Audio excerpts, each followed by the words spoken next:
그거 들고 계신 분은 현금화 시켜갖고 오히려 SK하이닉스 바닥치고 올라올 때 관련된 소부장 종목들 아니면 엔비디아 관련된 종목, 한미반도체를 한다든지 퀄리타스 반도체를 한다든지 아니면 삼성전자 바닥 때 시스템 반도체나 온디바이스 AI 종목들 하나마이크로 한다든지 기준을 딱 정해서 박스 매매만 저는 금년 내내 할 생각입니다. 예, 안녕하십니까. 오래간만에 뵙습니다. 말로 들으니까 2년 전에 한번 했다고 그러네요. 기억이 잘 없습니다. 지금 시장이 상당히 중요한 변화가 있는데 그것을 같이 고민하려고 나온 필명 무국선생 이승조 대표입니다. 감사합니다. 최근 국내 증시 상황은 어떻게 평가하시나요? 미국에 달려 있겠죠. 미국의 트럼프 정책이 어떻게 결론이 나나 그거 다 예측 불가능인 거거든요. 전 그럴 때는 예측을 안 해요. 갔다 해서 저도 여러 가지 박사 되시는 분들이라든지 리서치 센터장이라든지 매크로 보시는 분들 그걸 많이 참고를 하거든요. 근데 매크로 분석보다 저도 매크로를 분석하지만 현장을 굉장히 중요하게 생각해요. 그래서 저는 지금 주식 투자 지금 처음 하시는 분들한테는 자꾸 거시경제 이런 그걸 공부하잖아요. 3, 40년 공부해도 모르겠더라고. 그러니까 박사학위 뭐 따고 뭐 해도 180도 틀리는 것보다 허다하고, 그래서 제가 가장 중요한 건 현장에 어떤 이슈가 딱 들어왔을 때 이게 쫙 배열을 하거든요. 그러니까 전 상장 2,500개 되는데 3년 동안 2,500개 되는 종목을 사업보고서를 손으로 필기를 한번 해보세요라고 권해드리고 싶어요. 단수 무식하게. 그리고 나서 자기의 데이터베이스 만든 다음에 예를 들어서 녹화 시점이 4월 20일이니까 오늘 밤에 내일이 테슬라 실적 발표거든요. 테슬라 실적 발표가 딱 나올 때 예상보다 좋게 나올 수도 있고 나쁘게 나왔을 때 주가는 tum에 나올 수도 있고 돌아서요. 이거 예측 안 해요. 그러면 테슬라가 그 실적 발표 이후에 그 미국 시장의 그 주요 기술주 대장주들이 어떻게 배열하나, 어떤 건 올라가고 어떤 건 떨어지고 같이 올라가나, 이거를 더 중요하게 봐요. 그래서 거기에 따라서 올라가는 쪽은 갖고 가고 떨어지는 쪽은 그냥 끊어버려요. 그냥 단순하게 접근을 합니다. 그러니까 어떤 이슈가 딱 들어왔을 때 우리나라 2,500개 종목 중에 제거라는 거죠. 떨어지는 거 다 제거. 그리고 올라가는 것 중에서 너무 오른 거 제거. 그러면 뭔가 초기에 시작하는 섹터가 군집을 해봐요.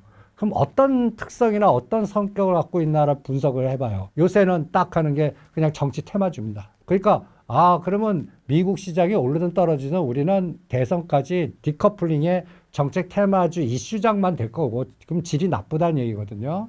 그리고 대표되는 삼성전자니 SK하이닉스니 시가상위 종목은 미국이 테슬라, 엔비디아, 특히 엔비디아 실적이 어떻게 되냐에 따라서 나스닥에 따라서 그냥 박스로 배열한다라고 봅니다. 그래서 금년도 2350 또 한 번 구경할 수도 있고요. 올라봤자 2650. 그러면 그 진폭이 300포인트잖아요. 그러면 2450을 기준으로 지금은 위로 가봤자 100, 떨어져봤자 100에 갇혀 있을 것 같아요. 7월 달까지.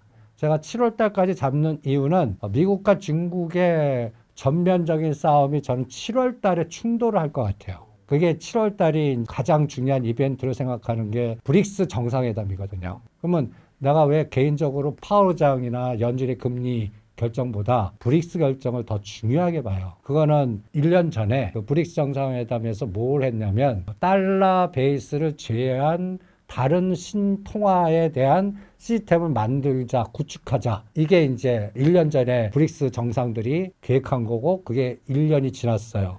그런데 지금 딱 1년 되니까 트럼프 대통령이 전 세계대로 관세 전쟁을 하잖아요. 저는 이 관세 전쟁보다 더 무서운 게 환율 전쟁이라고 봐요. 그러면 브릭스 정상회담에서 위에나 통화 시스템을 미국을 배격해서 블록화시키는 순간에 나는 통화전쟁이 극단으로 갈 것 같아요. 그럼 관세 매기는 건 저리 가라요. 그러면 어떤 생각이 드냐면 국교 단절에 끼리끼리 노는 집단의 형상이 나와요. 그때 진짜 환율 전쟁이 나오면 그때 시장은 또 한 번 투매가 나오는데 그게 7월 달일 것 같고, 이게 나오지 않길 바래요. 그러면 지금 4월 22일이니까 7월 초, 이게 이제 정확하게 7월 5일에서 7일이에요. 그때까지는 저는 현금 베이스를 뭐 한 30이나 50% 갖고 있고 그건 안 써요. 7월 달에 진짜 환율 전쟁이 가거나 그러면 우리 장은 여기서 한 300 정도가 부러질 겁니다.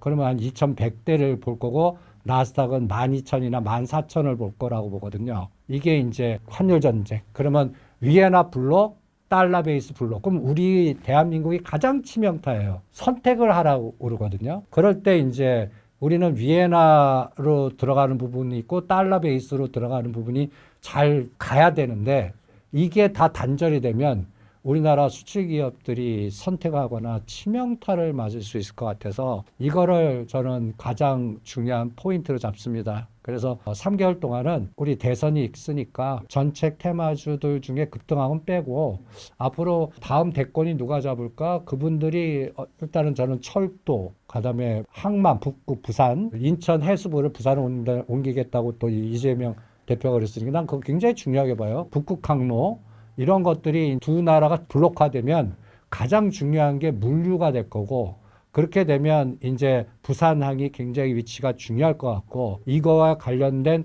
부산 지역의 거점을 갖고 있는 현대차그룹, 포스코그룹, 뭐 이런 그룹들의 에너지가 클 것 같고 그 다음에 또 HMM이나 물류 기업들이 굉장히 중요할 것 같고 그래서 그런 것도 그리고 이게 된다는 얘기는 또 미국과 중국의 자원 싸움이 굉장히 심각해질 것 같으니까 그래서 이제 자원 관련주들 뭐 이렇게 해서 어떤 상황이 나올 때 어떤 것이 마이너스 플러스일 때 플러스로 갈 가능성이 있는 거 그런 거에 집중을 하는 전략을 저는 수립하고 실전에 거기에 대한 종목도 무지 많거든요. 그럼 한두 개 샘플링해서 그거 사봐갖고 걔한테 물어봅니다. 그래서 그렇게 접근을 하고 있습니다. 조기 대선이 주식시장에 어떤 영향을 미치게 될까요? 지금은 거의 이재명 대표가 저는 거의 8, 90% 당선된다고 일단 판단합니다. 그러면 그분의 최대 리스크는 그 사이에 건강상의 문제가 있거나 아니면 두 번째로는 그 법률 리스크로 선거 자격이 없어지거나 근데 이미 남은 기간이 너무 짧고 이미 헌재 그 윤 대통령과의 그 큰 에너지에서 윤 대통령이 이제 갖다 예를 들어서 파면되는 그 순간에 저는 이재명 대표가 이겼다고 보거든요. 그래서 그 선거적인 불법을 위한 선거권 박탈은 나오지 않을 거라고 봐요. 그러면 지금 현재 국민의힘의 여러 가지 구도가 뭉치더라도 저는 글쎄요 합니다. 이길 사람이 누가 있을까? 그러면 또 하나의 변수는 한덕수 대행이 나와서 이재명 한덕수를 한다면 또 모를까? 근데 저는 한덕수 대행도 안 나올 것 같거든요. 계속 다른 분들이 추대를 하려고 그러는데 제 첩보에는 그 분은 부인 말을 잘 듣는다고 생각합니다. 근데 그 부인이 웬만한 내공의 소유자가 아닙니다. 그래서 저는 오히려 김건희 여사보다 더 세다고 보거든요. 지금 한덕수 총리가 지금 관문으로 여기까지 온 게 저는 보이지 않는 내조라고 보거든요. 그러다 보면 여기서 다른 그 국민의힘의 여러 원로들이 계속 부추기고 미국에서도 지금 약간 그 트럼프 대통령도 언제 나오나까지 이렇게 뉘앙스를 보이는 것도 나오면 뭔가 대결 구도가 좀 될 것 같아요. 그런데 한덕수 대행이 나오지 않고 그 외 분이 단일화돼서 나온들 거의 6대4 내지 7대3으로 이긴다고 보거든요. 그러면 이재명 후보가 주장하는 종목들 가만히 보시면 이미 다 너무 급등했어요. 그래서 할 게 없어요. 그러니까 여러분들 그럼 이재명 대표가 될 것 같다 해서 이렇게 하는 건 다 늦었습니다. 그리고 그거를 실적으로 이용하는 세력들 대주주들이 탐욕이 많아요. 뭐 최근에 상지건설 CB에서 때린다든지 코너아이 대주주 팔아먹는다든지 그러면 최근에 이재명 그 후보가 단어를 던지는 게 있어요. 나 이제 우파다. 그러면서 원전을 또 주장하고 그 다음에 북극항로 이게 어떤 면에서는 옛날에 그 윤석열 대통령이나 국민의힘의 그 정책적인 주류거든요. 이거를 본인이 떠들고 다니세요. 그래서 오히려 원전, 그 다음에 북극항로, 물류 이런 것들은 그쪽이 이제 늦지 않았으니까 그리고 이거는 또 트럼프 대통령의 전략하고도 또 맞아 떨어져요. 그러니까 트럼프 대통령의 무서운 전략이 관세 부분은 하나의 도구고 실질적인 욕구는 저는 이 그림 보시면 이게 35트릴리언, 35조 달러니까 우리나라로 보면 뭐 경 얘기가 나오는 이게 계산이 안 돼요.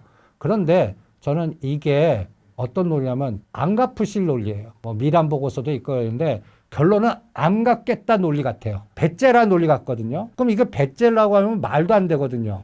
그러면 이럴 때 하는 게 갖다 해서 이거를 안 갚고 100년짜리 채권 만들어서 니네들 퉁치고 니네들 갖고 있는 10년짜리 국채를 100년으로 바꿔서 이거를 이자도 안 주겠대요. 안 주면서 오히려 이걸 담보 갖고 내가 대출해 줄 테니까 나한테 종속해서 들어올 사람만 들어와. 이게 완전히 깡패 논리잖아요. 그런데 이거를 시연시킬 수 있는 파워가 미국이니까 가능하고, 그렇게 되기 위해서는 이거는 거의 전쟁하겠다는 얘기예요. 옛날 같으면 세계대전 터졌을 때 이런 상황이 나오거든요.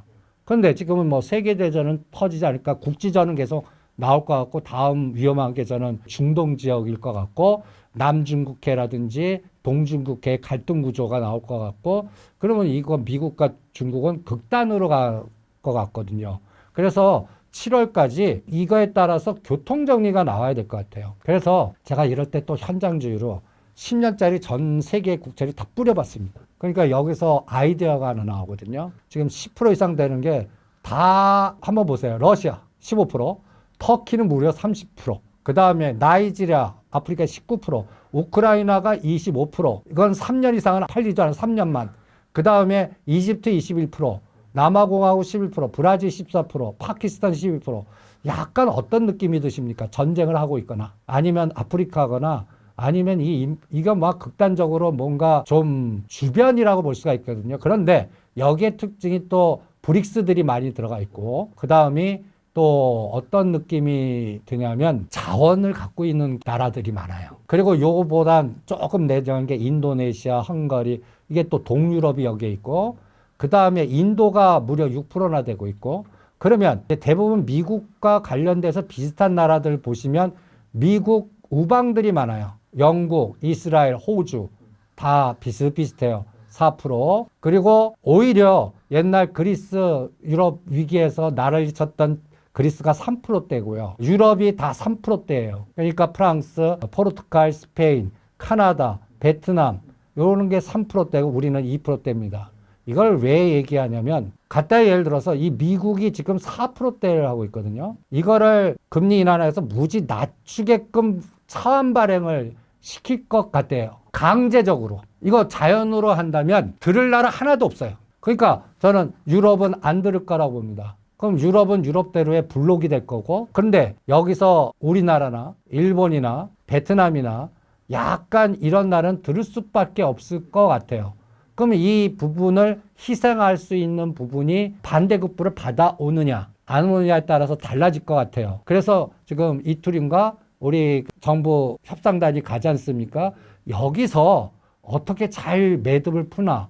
저는 트럼프 대통령이 우리나라 간단히 얘기해서 이렇게 얘기하면 좀 그렇지만 삥을 엄청 뚫을 것 같아요. 주한 미등이 될지 아니면 알래스카 들어가는 거는 채산성 없어요. 그런데도 들어가야만 살려줄게. 여기 그 추운데 니네들이 들어와서 드릴 거고 뭔가 고생해서 여기서 수혜가스면 그 부분에 대해서 관세 부분에 마이너스를 까줄게. 아니면 제재하는 걸 봐줄게. 이런 게 가능할 것 같거든요. 그래서 요번에, 그리고 우리 정부는 무슨 협상 카드 들고 가냐면 이제 내년도인가 카타르나 오만에서 수입하는 LNG가 만기가 돌아와요. 이거를 미국 거 사줄게요. 봐주세요. 근데 그거 갖고 안 될 것 같아요. 그건 당연한 얘기고, 알래스카 들어와 갖고 파서 간단히 예를 들어서 이 부분에 대한 투자비를 관세나 혜택으로 까줄게. 그러면 여기에서 플러스 되는 게 이제 한국가스고라든지 피팅 업체들, 밸브라든지 화성 밸브라든지 그리고 조선 기자재가 여기 같이 들어가거든요. 요 축이 하나 있고, 그 다음에 또 현대차는 31조 들어왔지 않습니까? 근데 재밌는 거는 그 들어온 날 갔다 해서 그 다음날 뒤통수를 때려갖고 완전히 현대차 그룹 주가들을 박살을 냈어요. 그때 그 재료 갖고 사신 분은 완전히 꼭지 잡으신 겁니다. 그러니까 근데 이게 트럼프의 전략이에요. 그러면 저는 어떤 또 생각이 드냐면 현대차 30조 들어왔는데 삼성 너와 안 들어와. 그 다음에 포스코 들어와. 각 10대 그룹 다 삥 뜯어 들어와 해서 10조면 봐줄게 같아요. 기본 배팅이 10조입니다. 그래서 미국 공장 들어와서 지면 내가 봐줄게인데 만약에 안 들어오는 데는 각오해. 뭐 반도체 부분이든 IRA 관련된 거라든지 보조금 철폐라든지 이 카드가 아직도 많이 남았거든요. 근데 삼성전자는 중국을 선택한 것 같아요. 현대차는 미국을 선택한 것 같고. 여기에 따라서 참 뭐라 그럴까. 우리나라를 대표하는 기업들 아닙니까? 이게 플러스 마이너스가 왔다 갔다 할 것 같거든요. 그러니까 현대차 놓고 보면 최악의 경우 15만 원, 올라봤자 22만 원. 1년 동안. 그러면 삼성전자는 5만 원, 6만 원이에요, 그냥. 그러면 이게 갇혀 있다는 얘기는 노상 어떤 악재가 나오거나 호재 나올 때 플러스 마이너스의 롱숏만 프로그램 매매만 하겠다는 얘기예요. 기계군단에. 그래서 우리나라 시가 상위 종목들 매매는 이 모든 불확실성이 중국과 미국의 싸움이 결론이 날 때까지는 방향 절대 안 준다. 그러니까 그거 들고 계신 분은 현금화 시켜갖고 오히려 SK하이닉스 바닥치고 올라올 때 그거 관련된 소부장 종목들 아니면 엔비디아 관련된 종목, 그러니까 저는 SK하이닉스 바닥 때 한미반도체를 한다든지 퀄리타스 반도체를 한다든지 아니면 삼성전자 바닥 때 시스템 반도체나 온디바이스 AI 종목들 관련된 하나마이크로 한다든지 에이드 칩스 한다든지 SNST 한다든지 이렇게 그 기준을 딱 정해서 박스 매매만 저는 금년 내내 할 생각입니다. 그러니까 이 채권 부분에 이 부채 부분의 해결이 매듭이 질 때까지 저는 안 갚을 것 같아요. 그리고 우리나라 10년짜리 국고채 갖고 있는 거를 다른 걸로 바꾸라고 그럴 것 같아요. 이게 결론이 나기 전까지는 우리나라는 참 곤혹스러운 상황에 놓여 있지 않겠나. 그래서 이게 이제 미국 10년짜리 국채 금리 모양입니다.